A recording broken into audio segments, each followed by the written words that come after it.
Can you hear me now? Am I audible? Okay. All right, thank you. All right, Raju, we're good. They can hear me. All right. Okay. So I'll just repeat what I said. Um, are the students online ready to start their Mondays? Hope you've had a good weekend. Hope your weekend went well. All right. Hope everybody's well rested, got good sleep, ready to start Monday. Okay. So did any of you go through, if you did, go through what we did in the last class? Do you have any questions, any doubts regarding the basics that we went through? Because I think it's important that those are clear, because as we're moving through the 4th and the 5th chapter, it'll be very important for the first 3 chapters that you've kind of got a grasp of it. So does anybody have any questions? Are things clear? If it's clear, you can just send in a reaction so that I can just see if things are all good. Okay. All right. Perfect. The ones in class? We're good? Did you all read though? No?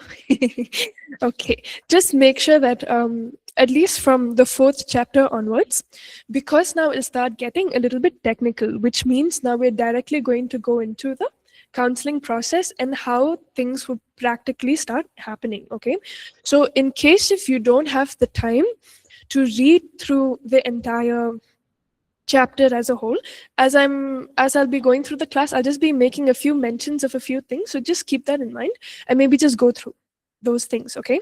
So from the first few chapters, I think what would be important for you to remember, especially from the 2nd chapter, would be the 5 areas of human needs. So that's one. You can find that on page 9 and 10. And also to understand the 3 crucial needs, which is on page 11. Okay.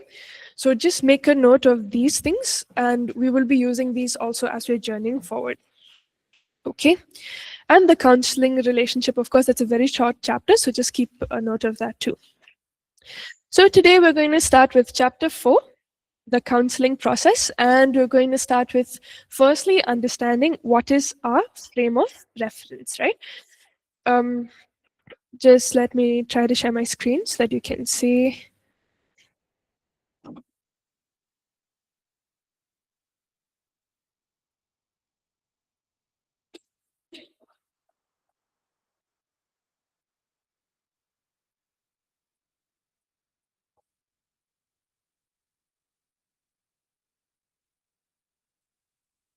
Just give me 1 second.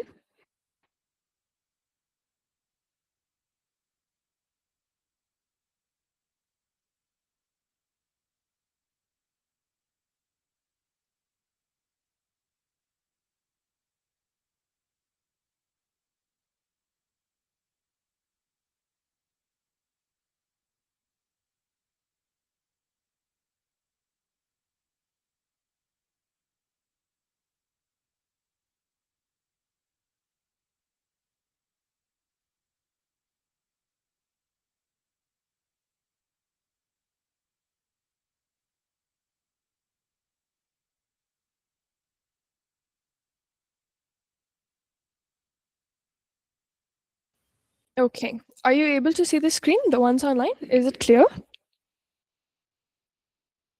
Okay. All right.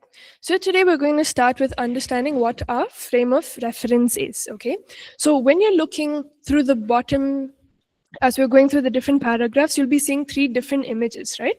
So in order to understand these images, let's try to understand what frame of reference means. So basically, a frame of reference, in very simple terms, is trying to understand how another person sees things, experiences things, interprets things, and how they view the world. Okay, so how another person experiences things, interprets things, and gives meaning to the world. Okay, so basically, you're trying to see how people see from their eyes, right? So when you're looking at what's written on your texts, we're trying to get inside their skin, not literally, but trying to understand how it feels like walking through their shoes, seeing through their eyes, and feeling through their heart, right? Now, how many of us have realized that sometimes when we talk to somebody and we're sharing what we're going through, if they're actually able to understand from how you're feeling, it becomes a little bit easier, right? Now, let me give a few examples for you to understand this. Suppose it's raining outside, right? Now, for a farmer, rain is very important. If it's raining, especially in the hot summers, he's like, yes, thank God for the rain. It's going to give water to the crops, right? Now, if you're a student and you have to travel to college in the rain, that's a nightmare. You wouldn't want that. But if you were sitting at home and if it was a weekend, you'd be really happy, right?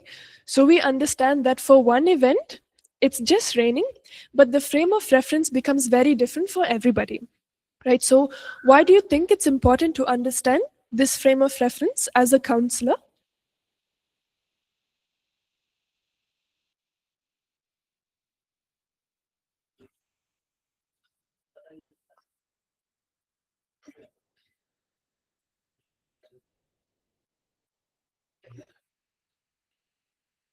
Okay, so one of our students has said that if we're able to understand another person's frame of reference, we would be able to empathize with them and understand where they're coming from, right? Do you still remember what empathy means? What does empathy means? Yes, you say something, but what constitutes those words? What's behind those words when you say something?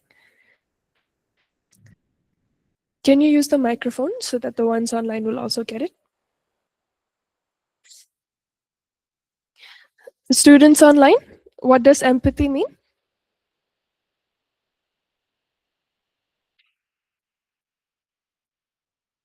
Empathy is like saying something, then they can open to us. We can understand more their problems. Mm, It's like that. right? Anybody else? What does empathy mean? The ones who are sitting right in front, what is empathy? Deep concern for the person. All right. Okay. I want an answer from the first row before I move forward. Quickly, quickly. Let's not waste time. What is empathy? You know what sympathy is? You understand what sympathy is? Can you tell me what sympathy is?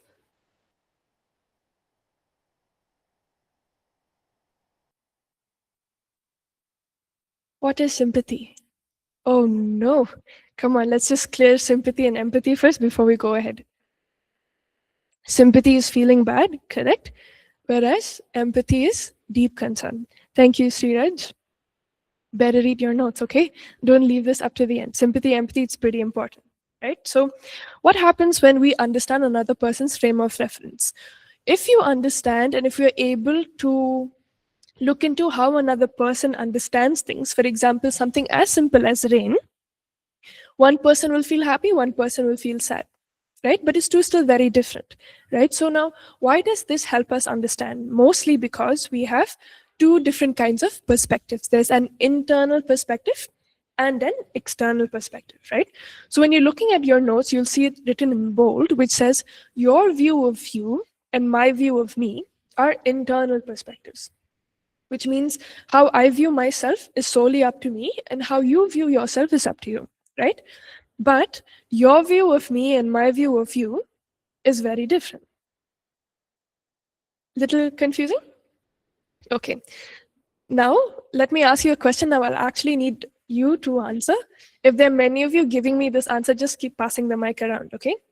Now, you've been seeing me coming to class, and the ones in campus have seen me more than the ones online, right? What do you think of me? Like when you look at me and when you've been seeing me around, what are a few things that come to your mind? Good or bad, it's okay. Like when you see me, how do you view me as?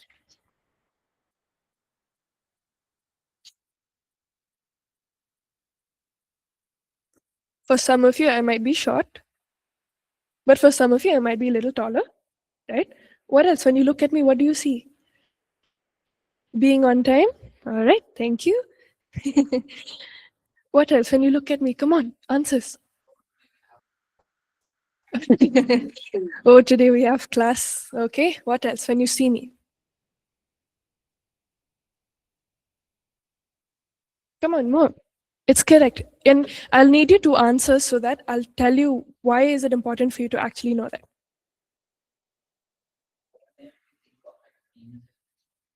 By my name, you think of an angel. I have to tell my parents. All right. What else when you look at me? I'll tell what I think of you also, so that you understand what I'm coming from, so that you understand this frame of reference. Quickly, quickly, come on. There's so many of you in class. And you guys have seen me more. I can't really say anything to the ones online because I know we haven't met too much. But come on. You can be as blunt as you can. You can be nice also. I'll take it. Okay, how do you see me? Let's go one quickly. How do you see me?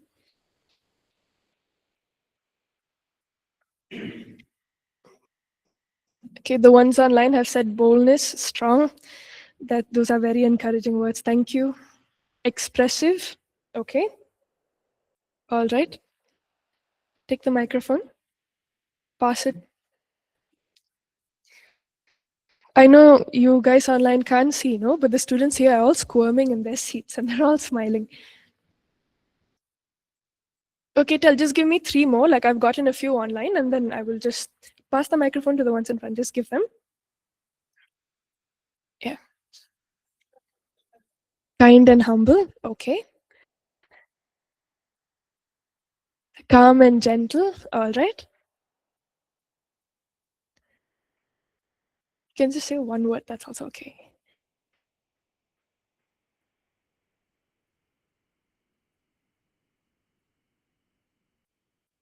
All right. Come on, quickly. Yeah, be I'm a on fast time. talker. Okay, I know I tend to get that a lot. Yes. Okay, so we've gotten quite a few. I'll be waiting for your answers next, right? So this is how all of you have been seeing me, right? And from a few things that everybody has mentioned, I do know that a few things that you've mentioned are true. The first one being that I'm a fast talker. I also know personally that I'm a fast talker. So in that, your view of me and my view of me are aligning, right? Now, in other things of being expressive, right? I also know that I'm pretty expressive. I tend to not hold back when I'm expressing things. Um, whether for a good thing or a bad thing, I'm pretty expressive, right? But for the other things that you've mentioned about me, of being confident, of being bold, of being kind, gentle, those are the characteristics that you are seeing of me that I may not know whether I have them or not, right? How I view myself is maybe I view myself as somebody, I do know I'm a fast talker. I do know that I'm expressive. Maybe I also know that I'm somebody who likes to be on time. I don't like being late. I also know that I can get annoyed very easily, right? But maybe you might not know that. So that's my view of me, right? So now when I look at you, right? Maybe when I look at a few of you in this class, I know that, okay, some of you are quiet. I may not know if you're actually quiet. Maybe it's just in class, right? Maybe some of you are quiet, some of you may be talkative, maybe some of you are really good at sports also. But I have no idea whatsoever because my frame of reference is limited to just how much I know now, right? But what happens when you go to a counseling setup? Now let's look at that diagram that's written there, right? So you have the client and the counselor, two different frame of references, right? I'll have my own and you will have your own. But what happens if you look at the second diagram? Through asking questions, showing empathy, and trying to listen to what they're saying, you slowly then start understanding their perspective, right? Now, for example, um, if there is an example that says, uh, I have failed my exams, okay? So one student comes to you and they say, I failed my exams. And then as a counselor, you're saying, it's just one exam, that's fine. But then what if, to the client's perspective, they're like, I've never failed in my life. This is the first time I'm failing an exam. I'm a failure in front of my whole family, right? Now, these are two different perspectives. Now, as a counselor, in your head, it's like it's just one exam. But now you will have to try to understand why is your client making it such a big deal that it's one exam, right? Because in their eyes, failing one exams means they can't show up in front of their family, maybe because they have high expectations, right? So the more you try to understand their perspective, if you look at the third diagram now, when you start entering into their frame of mind, you will be able to respond from their perspective, right? So now when they tell you, you ask them, oh, it's just one exam, but why is it making you feel this way? And they tell you, I have very high expectations at home. I don't know if I'll be able to do this, whether they will accept it or not. What if they kick me out of the house? Who knows? They might say many things, right?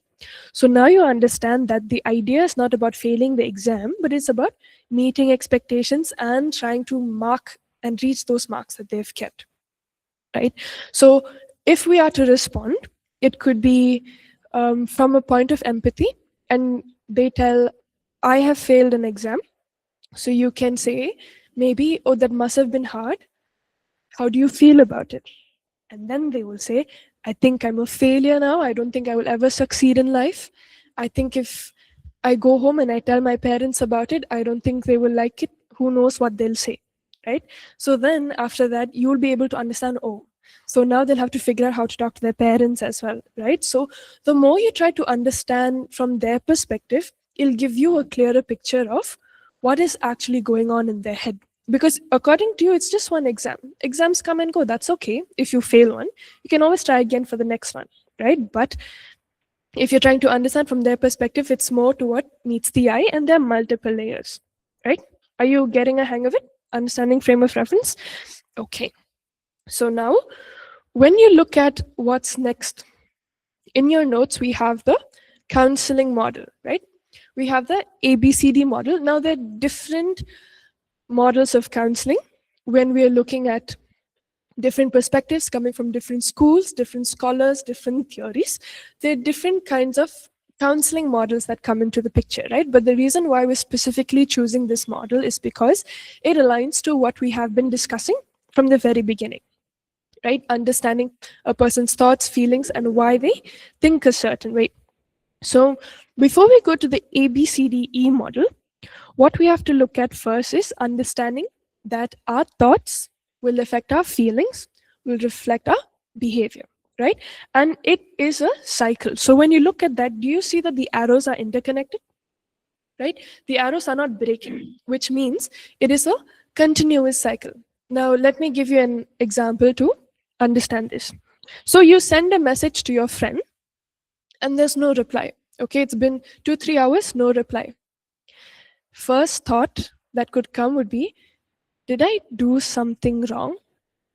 Or did I make a mistake that they're not talking to me? Right? That's a thought. What are you feeling? You might feel scared. You might feel sad also that they're not replying to you, right? And then what happens? Maybe when you see them walking, you're like, okay, maybe I'll not go talk to them. I'll just like stay here. So what has happened? Because of that thought that they're not replying to you, because you're feeling sad and scared, you're pushing yourself away from them. You're like, no, it's okay. I'll not talk to them. If they want, they'll talk to me. Sometimes you might get angry also. Oh, they think they're so busy. They can't respond to me. So if that's your thought, your feeling is anger, right? And if you're angry at a person, maybe you'll not even want to talk to them. So that becomes your behavior, correct? So if you're looking at it, because of the thought, it has affected your feeling, and now it's affected your behavior. So it's going around in a circle, right? Are you understanding? So from a thought, it affects your feelings, and then it goes to your behavior. Most of the time, it always starts off as a thought. More than anything else, it's always that first thought that comes into your mind, right?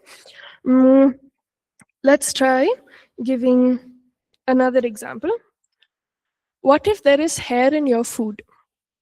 You're hungry, you've gone for lunch, you've seen a nice plate of food, and there's one piece of hair on it. How would you respond? Irritation is a feeling, right? But what is the thought that comes into your head before you feel irritation? What will you tell yourself in your head? What's that voice? What is it going to say? Okay, one is saying chi. What else? What will you say? Is this a men's hair or a woman's hair? Okay. What else will you say? Is it long? Whether they bath. The person took bath or not. Okay. So if those thoughts are coming to your head, what would you feel? So you're going to feel irritated, disgusted, angry also, right? So then what happens to your behavior? If you're feeling angry, irritated, you're already thinking, why is this hair in my food? You're getting angry, irritated. What would be your next behavior? Sometimes you'll not eat the food. Sometimes you'll go and complain, be like, what is this? I've paid money for the food, right? But can you see it all started with that one thought, right? So now, if you actually dive deeper into this, so many things will actually go down in a circle, right? There's always an activating thought that would begin this entire cycle. So that thought will always be accompanied by different feelings and it'll be accompanied by a behavior, right? For somebody who sees a hair, most of us, we all get angry, right? But for somebody who doesn't get it, be like, it's okay, it's fine. For them, it's like neutral, 50-50. They'll remove the hair, they'll eat the food also. So their behavior is, I see hair, 50-50. Behavior is remove the hair, eat the food, right? But for some of us, I think most of us, we're like, this is not okay, right? So are you able to understand? Okay. Now go to the next part, which says the ABCDE model, right? So when you're looking at this, A is an activating event, right? An activating event is something that happens that triggers your thought process, right? So in the same case, like how I was explaining about the hair thing, the activating event is the hair on the food, right? Now, your belief system is your thought, right? You can write that next to it. So when you're looking at B, which is your belief system, that is your thought. So how you look at what has happened, that is what's going to be running in your head, right? And now when you're looking at C, which is the consequent feelings, those are your feelings and emotions that come in, right? So this is normally the first process that happens. And as counselors, this is what we need to understand first, right? So if you're looking at the case of the person who has failed the exam, so what was the activating event? Exam, right? They failed the exam. So the thought that has come into the person's head now was, I'm a failure. I will not be able to do this anymore. So what are they feeling? They're feeling scared. Maybe they're also angry at themselves. They're like, you can't even study, you can't even pass. How are you going to do it? Maybe they're afraid of talking to their parents, right? So then, as counselors, where do we come in? We come in step D, right? In step D is where you dispute the belief, which means you help them think rationally, right?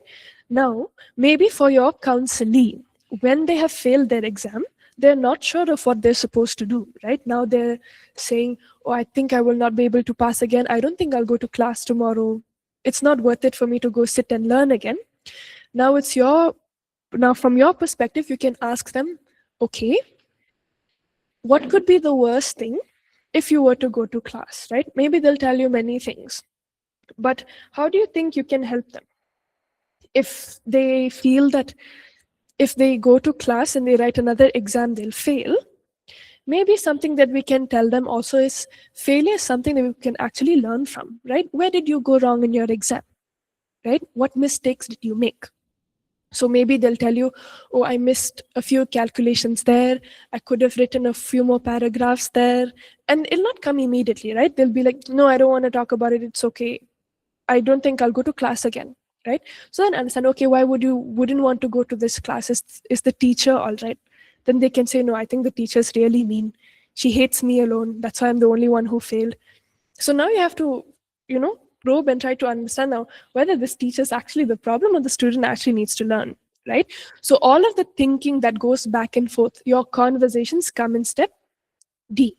This is where the rational thinking comes in. So you're trying to change their belief that they're saying that I'm a failure. We all know that failing one exam doesn't mean you're a failure, right? But that is the belief that they have. So now in this stage, that is what you're trying to look at. Now, E is the effects of changing one's interpretation, which means after the stages of continuously going back and forth, eventually they may come to a point of saying, okay, maybe I failed just one paper. Maybe I can learn from my mistakes and next exam I'll actually be able to pass. I lost just 2 marks. No, I think I'll be able to clear it.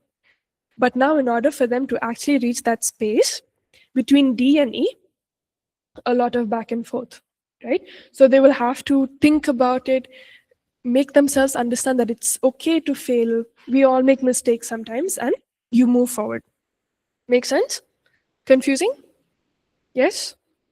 If it's yes, I'll give you more examples, but before I give you more examples to understand that, are you clear? Yeah? Okay. I'll just give you one more example in order to be able to understand this, okay? I'll say it in the point of A, B, C, D, E, right? So now, we'll all start working one day, right? We'll all start working and go to work. Some of you might be in the corporate sector, some of you might be teaching, some of you might be in school, some of you might be in churches, leading, so many things, right? And we're bound to make mistakes. So your activating event is you've made a mistake at work, right? So maybe your first thought is, oh no, I made a mistake, I'm going to get fired. What would be your feelings? If your thought is, I'll get fired, what will be your feelings? Sad, okay. What else? Scared, all right. What else will you feel? If you know that you're going to get fired, you'll be sad, you'll be scared. Fear, correct. Depressed, possible, yeah. So, reason for firing, yeah, that's going to come in D, right? But that's the correct answer. So now when we're looking at the activating event was making a mistake, right? Now your thought is you'll be fired. Now all the feelings of fear, sadness, scared feelings, those come in, right? And this person is coming to you with all of that. So now when you look at D, when the person comes to you, how would you talk to them? How would you help them think rationally? You know, everybody makes mistakes. They'll actually not be fired because of one, right? But this person comes to you and they're saying, I made a mistake at work. I think it's a tremendous blunder. I think I'll be fired tomorrow. So what would you tell them? How would you ask? What is the first question that you could ask?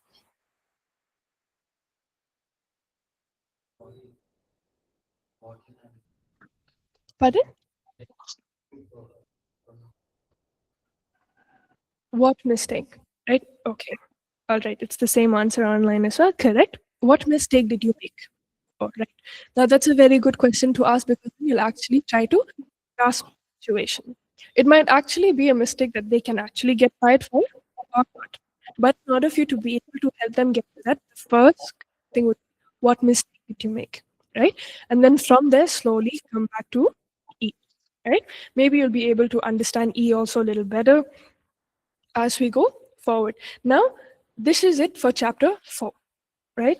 So, chapter 4 is basically talking to you about understanding this entire pattern of thought, feeling, and behavior. Okay, now from chapter 4, this is something that's very crucial that you have to remember, understanding the cycle between thought, feelings, and behavior, and understanding this ABCDE model. Now, this is a very crucial model that for us, even as practicing counselors, this is something that we use till date, right? It's something that I use also in my rooms when I'm talking to my clients. This process helps you understand why, because then when you're talking to a person, you'll be able to see it like a map in your head, right? Okay, these are the reasons why this person is thinking this way, these are the feelings, and this is why a person is doing this. Right? Now, just before we close this chapter, I'll just give you one more common example. Since we're living in a world of social media, you put a post on Instagram and the post does not get any likes. What is going to be your thought? Just delete it. Okay. So we'll go by that. The thought is just delete it. What are you feeling inside when this thought is coming to your head? That's a thought, right? Maybe it's not good. That's also a second thought. But what are you feeling? when you're telling these things to yourself in your head? Why people didn't like it? Yeah, that's a question. You feel not validated. Okay. What else do you feel? Rejected, ignored. All right. Now, because of all of these things that we have said, we are feeling ignored, rejected, unwanted, unvalidated. Now, your behavior becomes deleting the post, right? So, now do you understand that entire cycle? Is empty content the good one?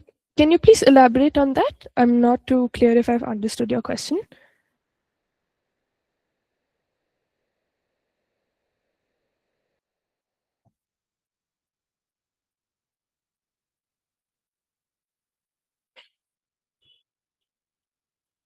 Okay, let's just wait for that to come back in. But do you understand? So that's the pattern that it goes from, right? So now, as counselors, mostly they'll come to you with the behavior of what they've done, right? Maybe it could be they come to you and be like, I've been drinking now for 3 months.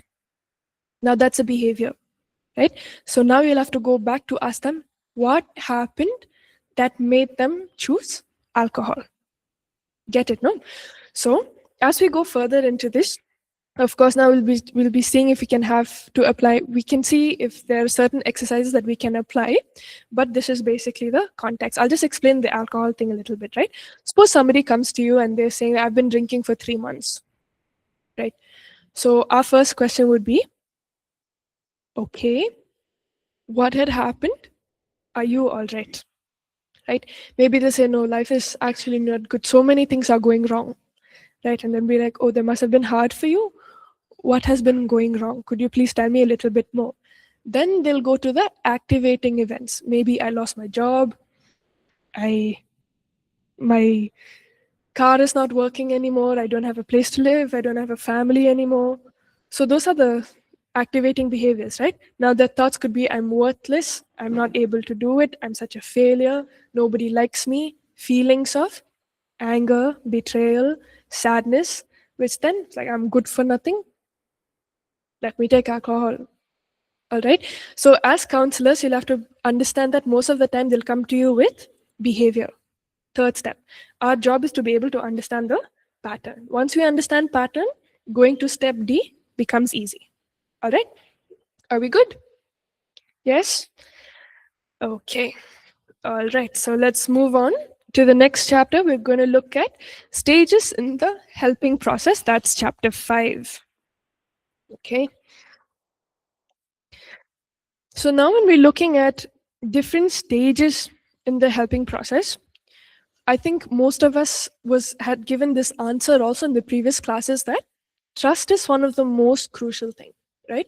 I think the question that I had asked was, if you were to share or talk to somebody, what is one thing that you look for? And I think most of us in the classroom, as well as the ones online, we've all said trust. If I trust the person, I'll be able to talk more, right? So now in a counseling relationship, why do you think trust is important? Within friends, we understand, right, that you can trust. So why do you think in a counseling relationship, trust is important? Firstly, it's a stranger, right? You don't know them, they don't know you. Maybe max that they know about you is like, okay, this person is from this church working with this organization, and they go to this church. That's all, right? But you know nothing about them, right? Now, we all know that it's very hard for us to be able to just share openly without knowing nothing about them, right? So we see that trust is very crucial. So now we need to understand that when we're inside a counseling room, you may not get everything as clear as you want in the first session itself, right? They may choose to hide a few things, they may choose to not disclose certain things, but that is solely because they don't trust you yet, right? And trust is something that we all know, it's something that's earned, right? We don't just freely give it to everybody anytime. Unless you know that person really well, you're like, yes, I trust this person, it's okay, right? I can give them my phone, my wallet, nothing will happen, right? But if it's a stranger, and 99% of the time it's a stranger, unless somebody, auntie's cousin's child comes to you, then you're like, okay, it's somebody whom I know, right? But most of the time it's a stranger. So how can you find the defining characteristics of somebody whom you can trust? So you can look through their character, their ability, and the strength of that person, right? That is how trust comes in, and you see things. So for us, most of the times, it's through our words and behaviors that we actually understand a person's trust, right? When you see that, if you tell me, okay, Gabriella, I think I need your help in getting some documents from the office. Can you just go and get them? I go, I get the envelope without opening, and I hand them to you, right? And you'll be like, oh, this person is capable of doing the job. But what if I give you the envelope? I open the seal, I've read everything, I've crumpled the paper and put it back, which means I've read it, and I give it back. Then you'll not trust me again, right? You're like, oh, this person, I don't think I can trust. For something as small as this, also, they're looking inside, right? Which means, and then you come and ask me, and I say, no, no, I didn't open. But then now my words and behaviors are entirely something else, right? So now trust is something that through words and behaviors is one thing that we normally see it the most, right? And it's slowly built. I think we all see in our relationships with our friends also. Like when you first join a college, you go to school. I think we all remember when we were in kindergarten, all of us would just keep looking at the window like, where is my mom? Like I'll cry, like I want to go, right? But slowly, if one girl or one boy comes and say, come sit here with me, I have chocolate. Slowly, then you start building that trust, right? When you go play together, they'll become, let's play running, catching together, right? So over time, you will see that slowly you start trusting this person more because why? They're being open with you, they're sharing things with you, they're giving you that one packet of chips also, right? Many things. So we see that it'll not happen overnight, right? And most of the times when you meet your counselees, it'll not happen in one session, right? It'll take days of them to just be able to come and talk to you and see that, yes, they're actually remembering what I'm saying. They haven't shared this information with anybody, especially with young kids or young teenagers. If their parents were the ones who've sent them, they'll think that you'll go tell everything to their parents, right? Which is not true. You'll not tell them everything, right? But the first thing that they will see is, can I trust this person to not share these things to my parents, right? So it'll take time to build trust, right? So in order to be able to do that, what are the few key things? And the first one is extremely important. That is confidentiality, right? Now, confidentiality means what what you talk to me and I talk to you stays between the two of us, and it stays inside the room, right? It doesn't, I will not use it as gossip. I'll not use it as for it to be made a joke of. Now, it'll be very different if you're using it as a case discussion, right? Which most of the times you'll always have somebody who's supervising you, or sometimes you might need insight from somebody, right? Now, that's very different because then you know that you are a little lost and you're trying to figure out what to do. So you ask help from somebody. But again, remember that this is going to be only from 2-3 people max, which means it could be your supervisor or 2 more people above that, but it'll remain within that circle, right? It could be you or with another counselor and with your supervisor. So it's just revolving around 3 people, and these 3 people also know that information stays between them. Because for all of us, we keep learning, right? Like sometimes I don't know how to solve a case. I might get very confused. I might get stuck midway. So I'll normally go to my supervisors and discuss cases and ask, okay, how is it like, right? And throughout, we'll always have somebody who would help us and guide us in this way, right? But so long as you're using it to help yourself, to help the client mostly, that's good. But if you go, maybe you're in a social gathering, you're in a party, and you're like, hey, you know what? This one person, no, they crashed their car that day. Can you believe it? They had to give like 10,000. That's insane, no? Like, who has 10,000, that kind of money, just for a stupid car crash? Now, that's not good because we're making gossip out of something that we know, right? So confidentiality is something that's very important. Next is establish a place, right?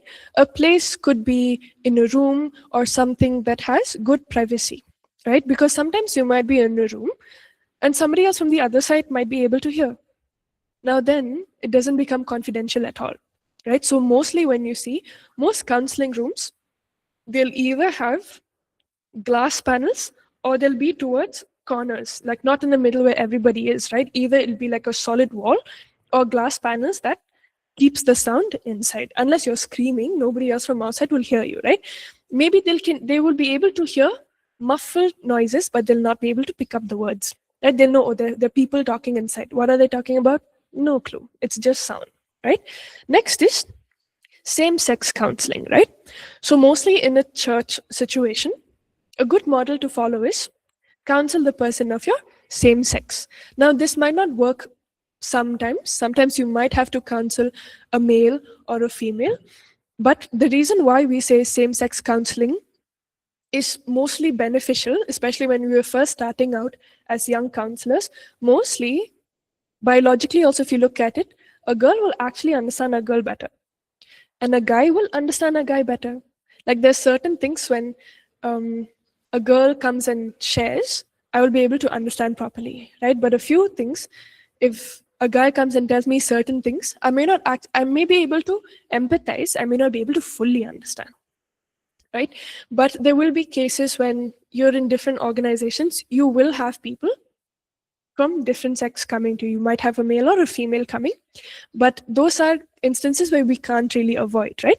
But why is it best to stick to same-sex counseling? Is solely because you'll be able to also understand them better and you're able to help them better, right? But again, it may not apply in all setups, okay? Next is recognize your limitation. We need to understand that we may not be able to help everybody as much as we would like to, right? For maybe some of us, we will be able to do very well with children, right? But when it comes to married couples, no clue. But that's also okay. Why? Because your interest and your focus is on young children. And you'll actually be able to help them. If you are not able to help anybody else, that's okay. Refer them to somebody who will, right? Because what is our main goal? To give them the best help that they can get, right? It has nothing to do with our own ego to help everybody who's coming in. That's not possible. There will be times when may not be able to help them whatsoever. Sometimes their problems might be similar to what you're going through also, right? You'll come across this. What if you're going through a time of, like maybe you've lost somebody and the counselee coming to you also lost somebody. You're grieving. You're also trying to figure that out, right? But you can't, maybe in that process, you can't help somebody who's also grieving because then it's bringing back your memories. So then it's not healthy for the counselee to be with you, right? So you can always transfer them to somebody else. Next is good communication, right? And with good communication skills comes with so many things. It comes with understanding. It comes with understanding where we are coming from, to be able to correctly identify emotions, right? So as a counselor, one of the main skills that you realize is that your vocabulary, which is the choices of words that you use, if throughout you've been using like 300 to 400, give yourself a year of being a counselor, you'll get 600 words. Why? Because we have to be expressive. Because sometimes the counselee coming in may not have the right words to choose from, or they may not actually even know, right? What if somebody comes to you and they tell them that I'm very angry. I'm so angry at this person and it's making me feel very frustrated, right? But when you listen to the problem, it doesn't feel like anger. It feels like this person is really sad, but they don't know that they're sad. So then by asking them, so if you are a counselor, you're able to pick up emotions, then you can ask them, you're saying that you're angry. I'm sure that must be hard, but do you think you may also be feeling sad? And maybe they don't know what it's like, right? And maybe they could say that you could tell it should have been difficult for you to have gone through all of these things. It must have been hard. It's pretty natural for you to also feel sad, right? So then they will say, yes, I think I'm sad, but I just didn't know how to express that I was sad. Sometimes, most of the times, for most of us, we say that we're angry, but in reality, we're actually sad. We don't know how to process, so we're just pushing it towards anger, right? There's so many things that can come in. So as a counselor, it's important for us to be able to identify emotions first, which means we learn our own emotions, right? Which if you have the time, maybe during the break, you can quickly Google and look up an emotion wheel. For the ones who know, I think you would remember what an emotion wheel is. An emotion wheel is a wheel that shows you the different kinds of emotions branching from one single emotion, right? So if you just look at the wheel, I think you'll understand it's mostly pretty colorful. It's very colorful and it helps you understand that. But as a counselor, it's important to recognize emotions and be able to express, right? Why am I angry? I am angry because I don't know why I'm angry. And that doesn't really make sense, right? If you ask somebody why are you angry, what will you suppose if I ask you why are you angry? What would you tell me? You can say I'm not angry. I'm just sitting here, which means I must have misread you, right? So as a counselor, it's very important that you pick up on all of these signs, right? So identifying the emotions, being able to convey, being kind, being gentle, all of these things are very crucial because sometimes you'll get frustrated. There's a very high chance you'll get frustrated if you're trying to ask them things and they're not giving you the right answer, they're beating around the bush. Okay. For example, you're asking them, how many siblings do you have? You're just asking a simple question. How many siblings? Oh, I live with my uncle, my aunt. I also live with my grandparents. I have 4, 5 cousins from my mother's side. And then you're just like, no, like, how many siblings do you have? Right? They'll be, oh, I have 6, 7 sisters and brothers. Maybe if they're living in a joint family, they may say that. But what's important for you to find out is the immediate family. Maybe they have just one sister and one brother, right? But they'll go beating around the bush everywhere. And then after 5 minutes of talking, they'll be like, oh, but I have one brother from my mother and one sister from my parents, right? So there'll be times when you might get frustrated, right? But it's really important that you need to learn how to maintain all of those things. Okay? This will come on later. So now let's quickly look at just the first part of the structure of counseling before we come into a close with okay, we just have 2 minutes, so I'll just go through it really quickly. So we have stage 1, stage 2, and stage 3. So stage 1 is mostly exploration, which comes from history taking, and we'll look at that a little bit more detail as we go ahead. Then we have development, which is trying to understand things, and then we have action, right? So just a few key things to remember. The first stage is always exploration, understanding, action. So it's EUA, 3 stages. If you remember them as an acronym, maybe it'll be easier to understand, but exploration, understanding, and action, right? So I'll leave it here for now because I think as we go further, you'll kind of get the understanding of what are the different components that come within all of these 3 stages. But with what we've done so far today, anybody has any doubts? Okay, just a few key things to remember. Please don't forget thoughts, behavior, action, right? Then you have to remember the ABCDE model, and we'll be coming to this in the next class, the 3 different stages, which is exploration, understanding, and action. All right. So I'll see you again for the next hour. If I'll stop sharing for now. If anybody has any questions, please feel free to put it in the chat. I will look into them and I will come back. Okay, so far. All right, we're good. Okay, then. So I'll see you again in 10 minutes. And thank you for joining in for the first hour.